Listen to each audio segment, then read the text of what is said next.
Assalamualaikum warahmatullahi wabarakatuh. Mungkin sekarang kita sudah jarang mendengar kisah inspiratif ini, atau bahkan sudah hampir dilupakan. Ini adalah kisah tentang bagaimana keteguhan dan keyakinannya menjadikan seorang perempuan mulia di sisi Allah Subhanahu wa Ta'ala. Dialah Siti Masyitoh yang hidup pada zaman Fir'aun dan sekaligus menjadi pelayan yang mengurus anak-anaknya Fir'aun. Kisah Siti Masyitoh ini diriwayatkan dalam hadis Ibnu Abbas radhiyallahu anhu. Ketika Rasulullah SAW berisra Mi'raj, beliau mencium aroma sangat harum. Penasaran, Nabi Muhammad SAW bertanya kepada malaikat Jibril, "Harum apakah itu wahai Jibril?" Malaikat Jibril menjawab, "Itu adalah wangi dari kuburan seorang perempuan solehah bernama Siti Masyitoh dan anak-anaknya." Siti Masyitoh ini digambarkan sebagai sosok yang memegang teguh kebenaran dan keimanan kepada Allah Subhanahu wa Ta'ala. Kala itu, beliau menjadi pelayan dari Siti Asiyah, yaitu istri dari Fir'aun. Siti Masyitoh bertugas mengurus anak Fir'aun. Seorang lagi yang dekat dengan Siti Masyitoh bernama Hazakir. Ia adalah pembuat peti, tempat Nabi Musa Belita ditaruh untuk kemudian dihanyutkan di sungai, dan kemudian Hazakil menjadi suaminya. Siti Masyitoh dan suaminya ini sudah beriman pada Nabi Musa, namun mereka menyembunyikan dari Fir'aun. Namun suatu ketika, Masyitoh menemukan suaminya telah meninggal dengan cara mengenaskan, yang ternyata dibunuh oleh Fir'aun karena ketahuan sebagai pengikut Nabi Musa alaihissalam. Siti Masyitoh sangat sedih melihat kondisi suaminya, namun beliau bersabar dan berserah diri kepada Allah. Beliau berkeluh kesah ke istri Fir'aun, yaitu Siti Asiyah. Sang istri raja ini pun memberikan nasihat agar Masyitoh dan anak-anaknya sabar. Namun, beliau bisa membaca isyarat dari Siti Masyitoh yang beriman kepada Allah. Di akhir nasihatnya, Asiyah mengatakan bahwa selama ini dia juga beriman kepada Allah, tapi menyembunyikan di hadapan suaminya. Sepeninggalan suaminya, seperti biasa, Masyitoh menjalankan tugasnya sebagai perias putri Fir'aun. Ada kisah sepele, tapi berdampak besar.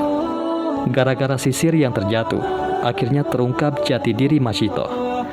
Saat itu Masyitoh sedang menyisir rambut anak Fir'aun. Tiba-tiba sisir dalam genggamannya terjatuh. Ketika mengambil lagi sisir tersebut, bibirnya refleks mengucap Bismillah. Ucapan itu membuat anak Fir'aun terkejut. "Apakah ucapan yang kamu maksud adalah bapakku?" tanya anak Fir'aun.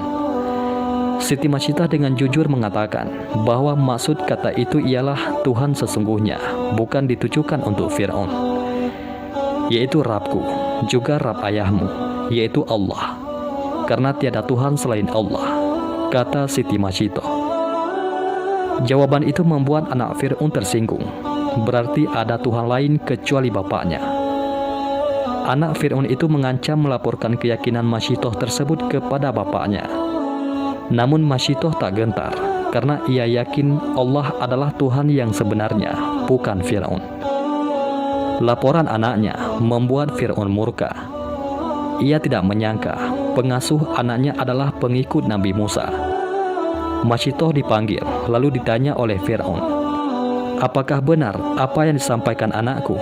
Siapakah Tuhan yang engkau sembah selama ini?" Masyitoh tidak mengelak tuduhan itu. Dengan tegas ia mengatakan, "Betul bahwa tiada Tuhan selain Allah yang sesungguhnya menguasai alam dan isinya." Jawaban itu membuat Fir'aun semakin marah. Dia memerintahkan para pengawal menyiapkan minyak mendidih di dalam tembaga besar. Wadah panas itu menggodok Masyitoh beserta anak-anaknya. Pemandangan itu disaksikan masyarakat luas. Sebelum dimasukkan ke minyak panas, Masyitoh diberi kesempatan sekali lagi untuk memilih. Dia dan dua anaknya selamat jika mengakui Fir'aun sebagai Tuhan. Sebaliknya, nyawanya terancam jika tidak mau mengakui ketuhanan Fir'aun. Sebagai perempuan beriman dan meyakini Allah Subhanahu wa Ta'ala, Siti Masyitoh tidak gentar terhadap ancaman Fir'aun. Beliau tetap yakin Tuhan yang sesungguhnya hanyalah Allah, bukan Fir'aun. Pendirian Masyitoh semakin mempermalukan Fir'aun. Raja kejam itu memerintahkan pengawalnya melemparkan anak Masyitah satu persatu di hadapan ibunya, hingga yang terakhir, yaitu bayi yang sedang menyusu dalam pelukan Masyitah. Ibu mana yang tega menyaksikan satu persatu anaknya tergerus minyak panas. Ketika giliran bayi terakhir yang akan dimasukkan tembaga panas, Masyitah sempat ragu. Namun kekuasaan Allah menciptakan bayi itu tiba-tiba bisa bicara. Jangan takut dan sangsi wahai ibuku, karena kematian kita akan mendapat ganjaran dari Allah Ta'ala, dan pintu surga akan terbuka menanti kedatangan kita. Riwayat lain, bayi Masyitah meyakinkan ibunya, sabarlah wahai ibuku, sesungguhnya kita dalam pihak yang benar. Wahai ibu, masuklah, karena sesungguhnya siksa dunia lebih ringan daripada siksa akhirat. Hadis riwayat Imam Ahmad. Kekuatan anaknya membuat keraguan Masyitah hilang. Dengan yakin dan ikhlas kepada Allah, Masyitah membaca, Bismillahi tawakkaltu ala Allah, wallahu akbar. Siti Masyitah dan bayinya terjun ke minyak mendidih. Dan ajaibnya, begitu minyak panas menggerus raga orang-orang istiqomah itu, tercium wangi yang sangat harum dari dalam kuali. Allah telah membuktikan kepada hamba-hambanya yang istiqamah. Ketika Masyitah dan anak-anaknya dilemparkan satu persatu ke periuk, Allah terlebih dahulu mencabut nyawa mereka, sehingga mereka tidak merasakan panasnya minyak mendidih. Tulang belulang Masyitah bersama anak-anaknya dikuburkan di suatu tempat hingga mengeluarkan wangi yang sangat harum. Aroma itu tercium oleh Rasulullah ketika perjalanan Isra Mi'raj. Itulah kuburan Masyitah bersama anak-anaknya, kata malaikat Jibril alaihissalam.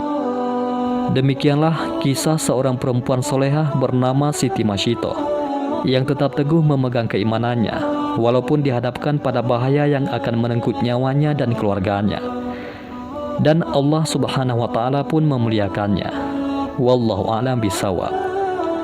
Mudah-mudahan ini semua bermanfaat. Assalamualaikum warahmatullahi wabarakatuh.